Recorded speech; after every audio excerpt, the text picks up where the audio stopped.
oldest is named after Rosalind from As You Like It, and she is called Rose. The middle is named after Bianca from Taming of the Shrew, and she is called Bean. And I always have to say that very clearly, because otherwise when I'm reading you're going to be confused. And then the youngest is named after Cordelia from King Lear, and she is called Cordy. What else do you need to know? Oh, the book is kind of an unusual narrator. It's narrated largely in first-person plural, so there's a lot of we and us. That's another good question to ask, by the way. There's a lot of we and us, so they're going to talk about that. And then the last thing I think you need to know is that it is considered bad luck in theater to say the name of the play Macbeth when you're on stage. So it is referred to as the Scottish play. So the part I'm going to read is a little bit of a flashback, and it's on page 110. Although I would confuse you because I will skip around a little bit. And it is kind of a memory that they have of putting on a production of Macbeth when they were younger for their parents. Oh, I have to do a survey before I start. How many only children do we have here? And only. Awesome. I've never had that before. How about oldest children? Woo! Here, we need to like invade a country or something. A whole lot of organized oldest. How about middles? Oh, okay, middles. I would like to tell you that I love you. Okay? You don't hear that enough. And what about youngest children? Okay, good. Not too many of us, so we will not screw up the invasion of the country that the oldest children are planning. All right, because this part is very much about birth order. You can hear me okay, yeah? Yeah. Okay. Yes.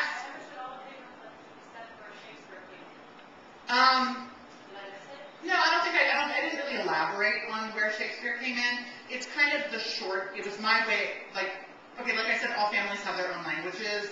It was my shortcut so that for this family, Shakespeare is just their language. Shakespeare is their Walnetto, if you will.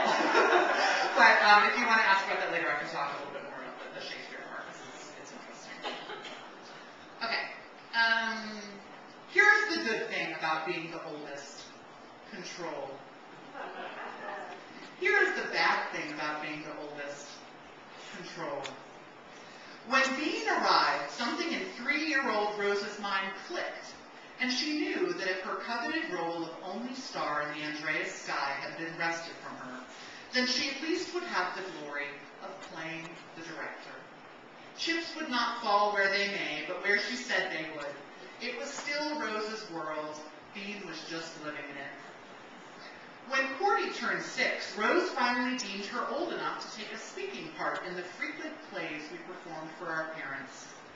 Cordy took the part of the loyal and mute maidservant, the one-lined extra, the spear carrier in all of our sheet curtain productions in the basement, until Rose decreed that she had enough maturity to play, finally, the part that would make us complete, the 3 witches in the Scottish play. Though we weren't technically in a theater, and therefore it wasn't bad luck to say it, Macbeth, Macbeth, Macbeth, there, we said it, Rose still insisted we call it the Scottish play. We clad ourselves in cast-off clothes from the dress-up box, mostly old dresses from our grandmothers. We sent Bean on a mission to the neighbors' houses to find witch hats from Halloween costumes gone by, which she produced admirably, and we pressed mustard seed, our long-suffering cat/globe extra, into service as a familiar. Bean insisted. She figured the lack of a cat in the original play was Shakespeare's problem, not hers. Musical accompaniment was provided courtesy of the plastic record player that had belonged to all of us, and therefore rested, as things ultimately did, in Cordy's accounts. We had a scratched LP of Halloween sound effects that bumped and groaned along behind our lines, the regular sheets hung up as curtains for the stage, and Rose had secured a lobster pot from our mother, large enough to boil Cordy in. And don't think the thought hadn't crossed our minds on more than one occasion. So there was the premiere, with our parents seated in a dingy love seat that hid an exceptionally squeaky pull-out bed, holding the 2-of-a-kind original programs, created in Rose's perfect penmanship, with the Weird Sisters, the Witches of Macbeth, written in her hand, and a little cauldron, no more than a black bubble at the bottom, drawn by Cordy, who had thrown a whale of a temper tantrum until we allowed her to help. Rose bit her lip as she watched Cordy's careful scrawl, sure it had destroyed the program, but she had learned that you must give in to the talents if the show is going to go on at all.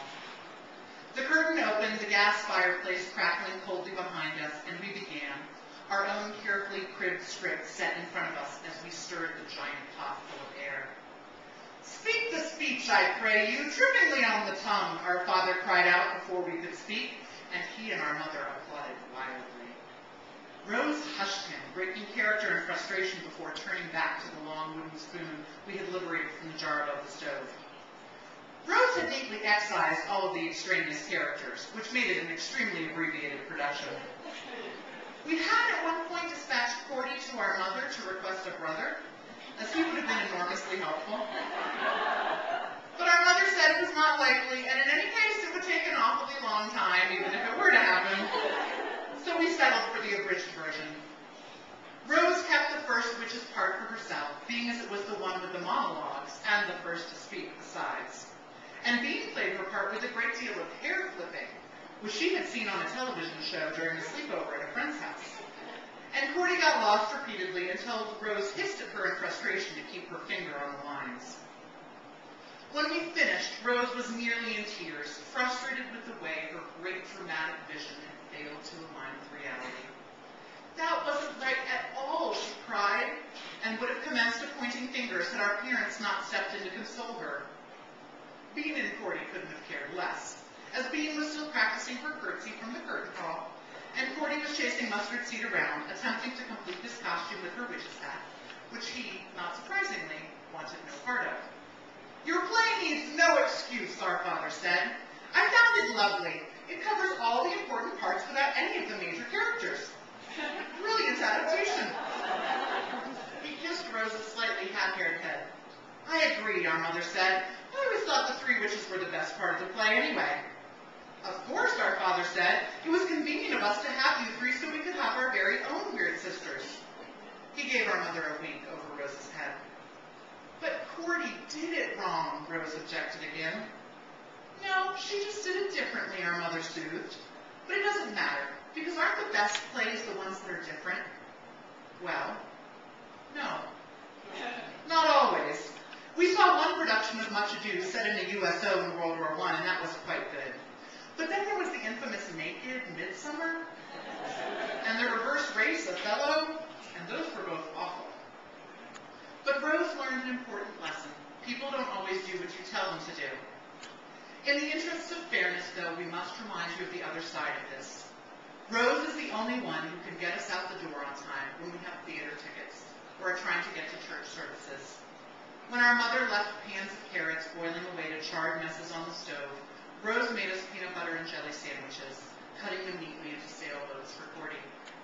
When she got her driver's license, she drove Bean to the nearest mall, which isn't really near at all, almost every weekend night, and didn't even tell on her the time she met those boys with the Trans Am and came home with vodka on her breath and vomit on her breath.